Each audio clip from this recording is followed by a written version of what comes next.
بسم اللہ الرحمن الرحیم۔ محترم سامعین و ناظرین، السلام علیکم ورحمۃ اللہ وبرکاتہ۔ ہم آپ کو اپنے چینل فیض ٹی وی آفیشیل پہ خوش آمدید کہتے ہیں اور دعا کرتے ہیں کہ اللہ رب العزت آپ سب کو سلامت رکھیں اور اللہ تعالیٰ آپ کی تمام مشکلات کو آسان فرمائے۔ عزیزان گرامی قدر، آج کا جو ہمارا موضوع گفتگو ہے، بہت سے احباب کی طرف سے حکم ہوا کہ استغفار کے بارے میں بتائیں۔ سب سے پہلی بات تو یہ ہے، آپ یہ سمجھ لیں کہ توبہ اور استغفار میں فرق کیا ہے۔ توبہ اور استغفار میں فرق یہ ہے کہ توبہ اصل ہے اور استغفار اس کی فرع ہے۔ یعنی آپ جب استغفار کرتے ہیں تو اپنے آپ کو توبہ کے لیے تیار کرتے ہیں، رجوع کرتے ہیں اللہ کی طرف۔ استغفار جب بندہ اللہ سے طلب کرتا ہے تو اس کا مقصد یہ ہوتا ہے کہ اپنے گزشتہ گناہوں کی اللہ رب العزت سے معافی مانگے، بخشش طلب کریں۔ اور توبہ کا جو مطلب ہے وہ یہ ہے کہ اللہ رب العزت کی بارگاہ میں رجوع کرے اور آئندہ کے لیے عہد کرے کہ میں کوئی گناہ نہیں کروں گا۔ توبہ کے عنوان پر الگ سے ہم گفتگو کریں گے، آج استغفار کے عنوان پر آپ سماعت فرمائیں۔ قرآن کریم کو جب ہم پڑھتے ہیں تو اللہ رب العزت نے متعدد مقامات پر اپنے غفور ہونے کا، اپنے غفار ہونے کا ذکر فرمایا ہے، اور اسی طریقے سے انبیاء کرام و رسول اعظام علیہم الصلاۃ والسلام، ان کا بھی ہمیں ذکر ملتا ہے کہ انہوں نے اپنی قوموں کو بھی حکم دیا اور خود بھی رب عز و جل کی بارگاہ میں استغفار طلب کیا۔ مثلا نوح علیہ السلام کے بارے میں ہم پڑھتے ہیں سورۃ نوح کے اندر کہ جب ان کی قوم مشکلات کا شکار ہو گئی، قحط آ گیا، بھوک افلاس ہو گیا، تو اس وقت نوح علیہ السلام نے اپنی قوم سے فرمایا استغفروا ربکم،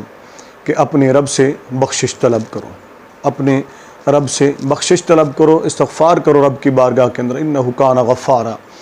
بے شک وہ بخشنے والا، بہت بڑا بخشنے والا ہے۔ اور پھر اس طریقے سے سورۃ ہود کے اندر ہم پڑھتے ہیں تو وہاں بھی ہمیں تذکرہ ملتا ہے، اللہ کے پیغمبر علیہ الصلاۃ والسلام اپنی قوم سے فرماتے ہیں کہ اللہ کی بارگاہ میں بخشش طلب کرو، اپنے رب کی بارگاہ سے بخشش طلب کرو، استغفروا ربکم۔ یہ قرآن کریم کی آیات ہیں، جب ہم ان کو پڑھتے ہیں تو یہ واضح پیغام دیتی ہیں کہ اگر اللہ رب العزت نے بخشنا نہ ہوتا تو وہ بخشش طلب کرنے کا حکم نہ فرماتا۔ کمال مہربانی اس کی، آپ دیکھیں اس کی شان کریمی کے قربان جائیں، اس کی شان رحمت کے قربان جائیں کہ وہ گناہ گاروں کو خود فرما رہا ہے کہ بخشش طلب کرو، اور طریقہ کیا بتایا جا رہا ہے کہ اپنے رب سے بخشش طلب کرو۔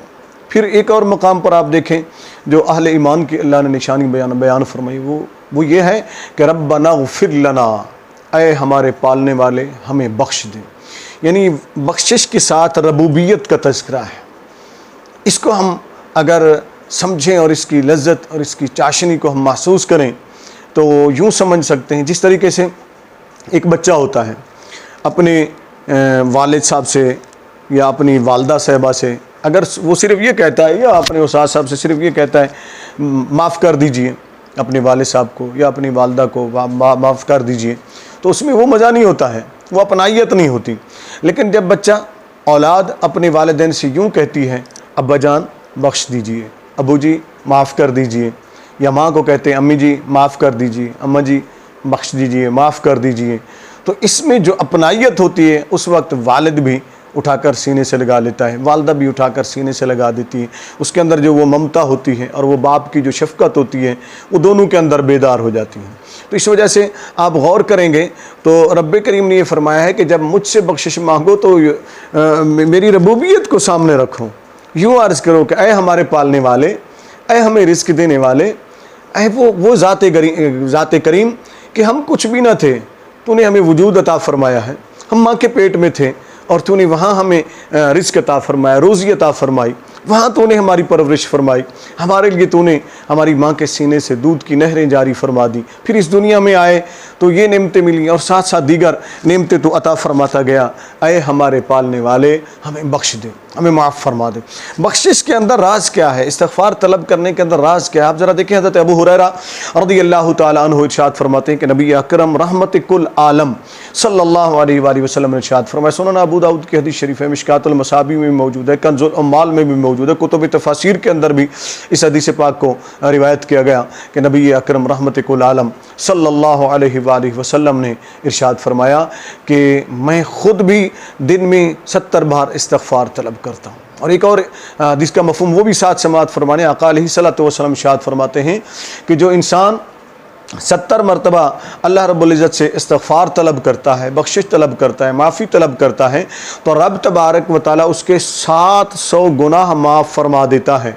اور وہ بد نصیب ہوگا جو دن میں یا 24 گھنٹے میں 700 گناہ کر لے۔ یعنی سمجھانے کا مقصد یہ ہے کہ جب انسان معافی مانگتا ہے، بخشش طلب کرتا ہے، استغفار طلب کرتا ہے تو 700 گناہ معاف ہوتے ہیں۔ تو وہ کیسا انسان ہوگا جو 24 گھنٹے میں 700 گناہ کر سکتا ہے؟ ایسا نہیں ہو سکتا ہے۔ یعنی استغفار طلب کرنے سے انسان کے گناہ معاف ہو جاتے ہیں۔ جب گناہ معاف ہو جاتے ہیں تو وہ گناہوں کی جو نحوست ہے وہ دور ہو جاتی ہے۔ جب گناہوں کی نحوست دور ہو جاتی ہے تو پھر نوح علیہ السلام کی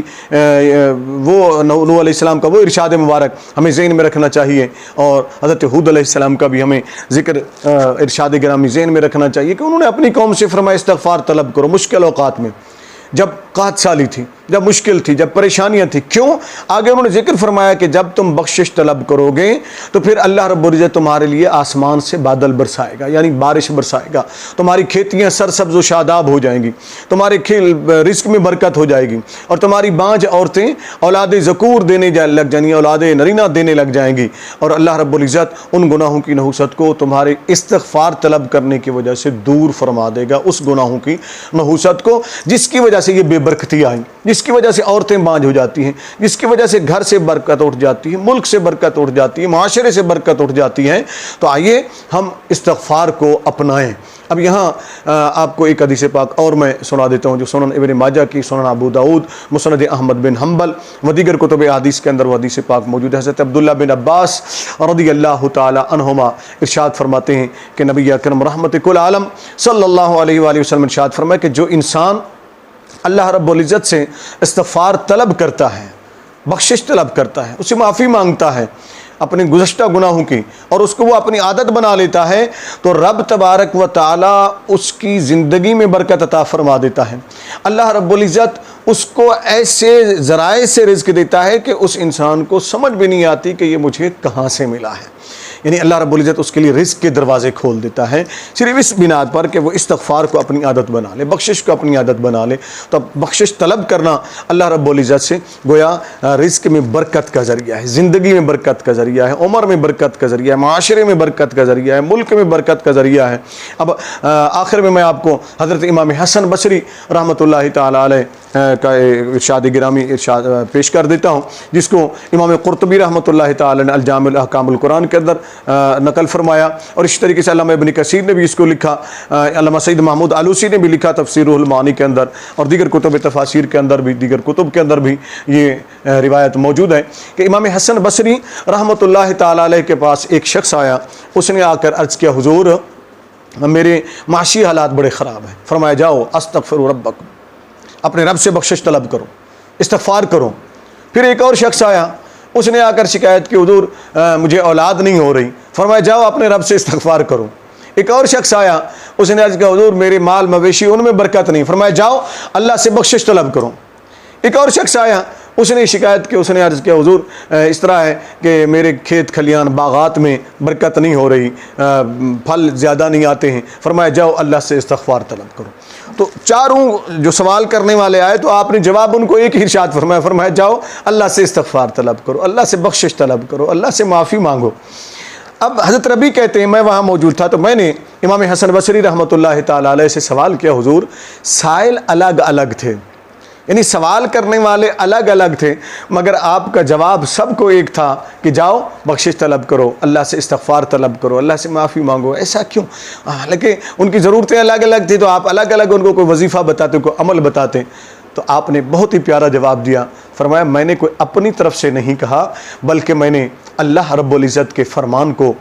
پڑھ کر سامنے رکھ کر ان کو جواب دیا ہے جو حضرت نوح علیہ السلام نے اپنی قوم سے فرمایا تھا سورۃ نوح کے اندر کہ استغفروا ربکم انہ کان غفارا۔ تو وہاں یہ سارا تذکرہ موجود ہے کہ جب تم اللہ سے بخشش طلب کرو گے، اللہ سے استغفار طلب کرو گے تو اللہ بارش برسائے گا، اللہ تمہاری کھیتیوں کو سرسبز و شاداب کر دے گا، اللہ تمہیں اولاد ذکور عطا فرمائے گا، تمہاری بانجھ عورتیں بچے دینے لگ جائیں گی۔ گویا وہ جو گناہوں کی نحوست سی استغفار سے ختم ہو جائے گی، اور اس کے بعد یہ ساری جتنی ان کی مشکلات جن کو میں نے الگ الگ ان کے سوال تھے ان کو ایک ہی جواب دیا ہے، تو استغفار ان سب چیزوں کا حل ہے۔ آئیے ہم استغفار کو اپنی عادت بنائیں، استغفار کو اپنی زندگی کا حصہ بنا لیں، تو پھر دیکھیں کہ ہمارے معاشرے کے اندر، ہمارے گھر کے اندر کس طرح برکت آتی۔ جس طرح آج کل ہم دیکھ رہے ہیں ہمارے ملک پاکستان کے جو معاشی حالات ہیں، جس طرح ہم مشکل میں گھرے ہوئے ہیں، تو استغفار کو لوگ بھول گئے ہیں، بخشش کو لوگ مانگنا، اللہ سے معافی مانگنے کو لوگ بھول گئے ہیں اور خود خدا بن بیٹھے ہیں، اللہ معاف کرے، اللہ معاف کرے۔ تو ان کو چاہیے سارے کے سارے من حیث القوم اللہ سے معافی مانگیں۔ استغفار کے لیے ہو سکے تو ہمیں چاہیے کہ ہم مختلف مساجد کے اندر، مختلف علاقوں کے اندر، گھروں کے اندر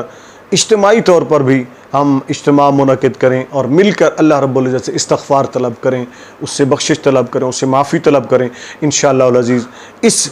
صورتحال کے اندر جب ہم گھرے ہوئے ہیں تو اللہ تعالیٰ سے بخشش طلب کرنے کی برکت سے، استغفار طلب کرنے کی برکت سے انشاءاللہ یہ تمام ہماری غلطیوں کی، نافرمانیوں کی جو نحوست ہے وہ دور ہو جائے گی، اور اللہ تعالیٰ ہمارے رزق میں، ہمارے معاشی حالات میں، ہماری زندگی میں اور ہمارے معاشرے میں برکت عطا فرما دے گا۔ اللہ تعالیٰ آپ سب کو اور آپ صدقے مجھ کو بھی سلامتی عطا فرمائے۔ والسلام علیکم۔